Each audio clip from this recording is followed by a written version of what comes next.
안녕하세요. 저는 서울 은평구에 살고 있는 38살의 주부입니다. 저는 남편이 출근을 하면 남편이 차를 타고 출발하는 것을 보고 위층으로 올라가 벨을 누르는데요. 벨을 누르면 문을 열고 나오는 분이 바로 제 시아버지세요. 결혼하고 나서 신혼 때부터 저희는 혼탕살듯이어야 윗집 아랫집으로 같이 살고 있어요. 저는 사실 제 시아버지와 사랑에 빠졌답니다. 제 시아버지는 오래전 제가 회사를 다닐 때 제가 짝사랑을 하던 선배였어요. 키도 훤칠하게 크고 워낙 성격이 좋아서 회사에서도 여직원들 사이에서 인기가 많았어요. 나이는 저보다 17살이 더 많으시지만 저는 제 마음을 잘 알아주고 제가 하는 행동들 하나하나 다 귀엽게 봐주시는 제 시아버지를 사랑하고 있습니다. 제가 문을 열고 집에 들어가 아버지가 드실 밥을 해드리면 아버지는 반찬을 만들고 있는 저에게 다가와 사랑한다고 말하며 살짝 입맞춤을 해주시는데요. 제가 정말 사랑하는 사람이 뽀뽀를 해주고 그럴 때면 사실 얼굴이 붉어질 정도로 기분이 너무 좋아서 반찬도 필요 이상으로 많이 하게 돼요. 뭔가 제가 예전부터 좋아했던 남자가 저에게 애정 표현을 해주는 것은 결혼한 남편이 저에게 해주는 애정 표현과는 조금 다른 것 같아요. 남편이 아침을 안 먹고 나가면 저는 그 반찬들을 통에 담아 시아버지네 집으로 가져가 같이 먹고 커피도 한잔하면서 둘만의 시간을 보내곤 해요. 남편은 저와 시아버지가 이렇게 지내는지는 모르고 있었어요. 시아버지가 제 직장 선배인 것도 모르고 저와 시아버지가 서로 사랑하는 사이라는 것도 전혀 모르고 있어요. 그래서 들키지 않게 조심해야 하는데 그게 너무 마음처럼 잘 되지는 않네요. 가끔 시아버지가 남편이 집에 있을 때 오셔서 같이 과일을 먹거나 차를 마시게 되면 혹시나 남편이 눈치를 챌까봐 두려웠어요.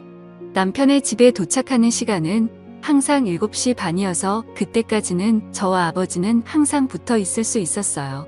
같이 영화도 보고 책도 읽고 차도 마시면서 즐거운 시간을 보내기도 하는데요. 가끔 시아버지는 저에게 입맞춤을 한다던가 그러면 얼굴을 붉히면서 시아버지의 가슴팍에 얼굴을 묻으며 손으로 탁하고 나무라기도 합니다. 보통의 시아버지와 며느리는 아주 어려운 관계라고 하던데 저희는 그 정반대에 해당이 되는 관계였어요. 사실 남편을 처음 만난 거는 공연장이었어요. 제가 좋아하는 가수의 공연장에 갔는데 거기서 남편을 만나 1년 반의 연애를 하고 결혼을 했는데 그 사람의 시아버지가 제가 사랑하던 선배였다는 것을 알고 정말 충격에 빠지지 않을 수 없었어요. 처음에는 이런 말도 안 되는 일이다라고 생각을 하고 그냥 시아버지로 생각을 해야지 했어요. 그런데 마음은 그게 안 되더라고요. 자꾸 남편이 출근을 하면 그 사이에 시아버지에게 가서 있고 싶었어요. 시아버지도 처음에 제가 며느리로 찾아왔을 때 정말 이건 있을 수 없는 일이라고 들킬까봐 조마조마했대요. 그런데 이렇게 아들이 출근을 하고 나서 아무도 없을 때 둘이 있게 되니 너무 좋아서 아무 생각도 안 난다고 해요. 정말 한 쌍의 연인처럼 그리고 남편보다 더 부부같이 생활을 해서 정말 시아버지가 제 남편이었으면 좋겠다고 생각을 할 때가 많아요. 그해 여름에 저와 시아버지는 결국 실수를 해버리고 말았어요. 제가 연애 때처럼 시아버지의 집에 가서 문을 열고 들어가서 시아버지가 드실 반찬을 만들어 냉장고에 넣고 혹시 시아버지가 깨셨는지 궁금해서 방으로 들어가 보았어요. 그런데 시아버지는 런닝 하나에 속옷만 입고 주무시고 계셨어요. 저는 그런 아버지를 사랑스러운 눈빛으로 바라보고 있었는데 그때 시아버지가 눈을 뜨고 저를 보는데 그만 저도 모르게 아버지에게 다가가 버렸어요. 그러자 시아버지도 제 속마음을 표출한 것에 호응을 해주셨고요. 그렇게 우리는 사고를 저질러 버렸어요. 저와 시아버지는 그때부터 남편 몰래 만남을 이어오고 있습니다. 처음에는 그냥 너무 사랑해서 한 번만 실수였다라는 생각으로 시작했는데 점차 그런 생각은 없어지고 둘만의 즐거움으로 변해갔어요. 이제는 남편한테 들켜도 상관이 없다는 생각이 들었습니다. 시아버지는 그런 저를 보고 자기는 그런 걸 원하지 않는다고 우리는 더 이상 이렇게 지속이 되면 안 되는 사이라고 말했지만 저는 그 말을 그냥 흘려들었어요. 저는 시아버지와 팔짱을 끼며 하고 싶은 것들을 했어요. 그렇게 계속 저희가 만나고 있다는 것을 남편이 알게 되었어요. 남편이 외근을 가다가 저와 시아버지가 같이 있는 것을 보고 수상하게 생각하여 길을 따라오다가 결국 저희가 같이 호텔로 들어가는 것을 보게 된 거예요. 정말 아니라고 부인할 수 없는 증거를 잡히게 된 거예요. 남편은 호텔에서 저와 아버지를 보고 저는 잘못했다고 무릎을 꿇고 울면서 빌었지만 남편은 받아주지 않았어요.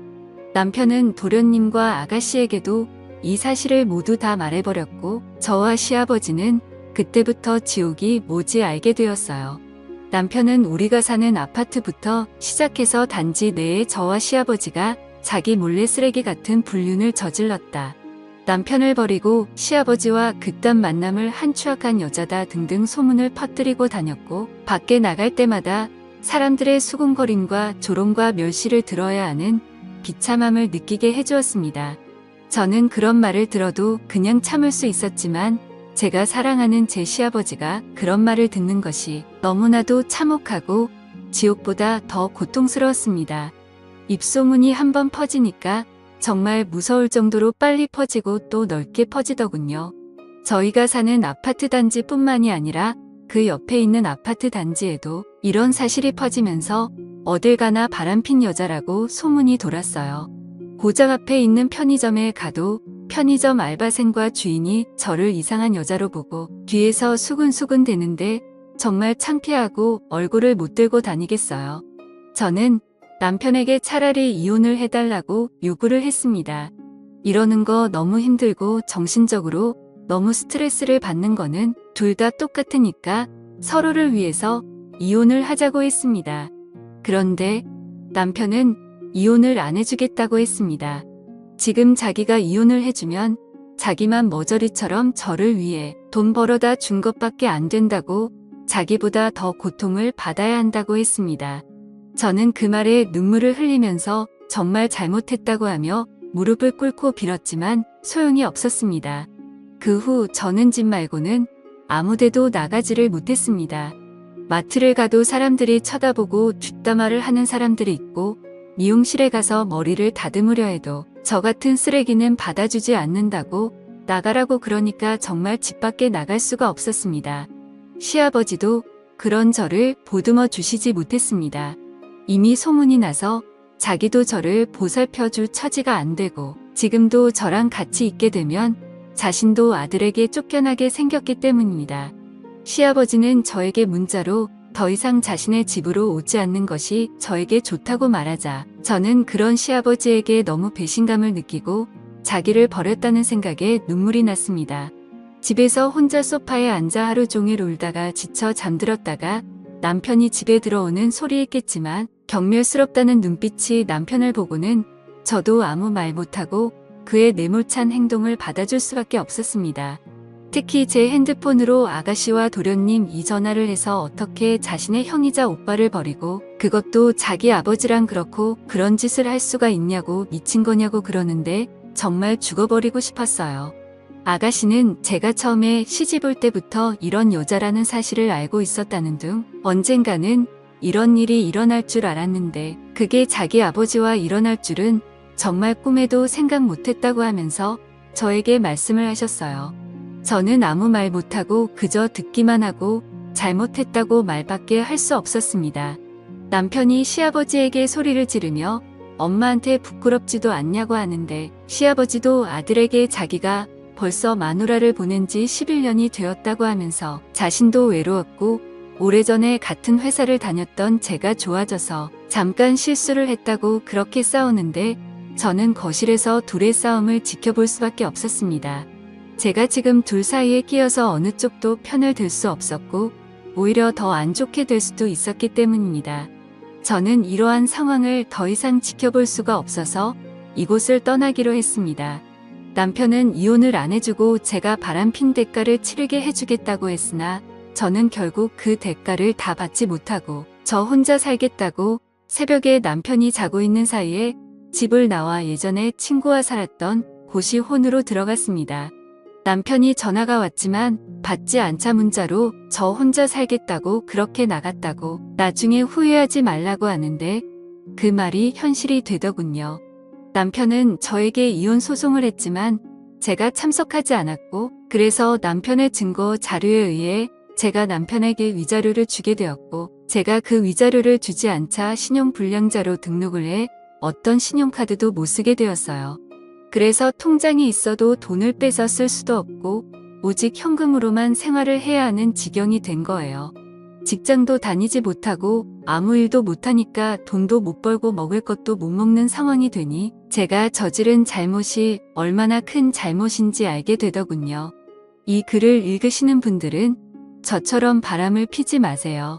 한번 잘못된 선택을 하는 순간 그 뒤부터 정말 힘들어집니다.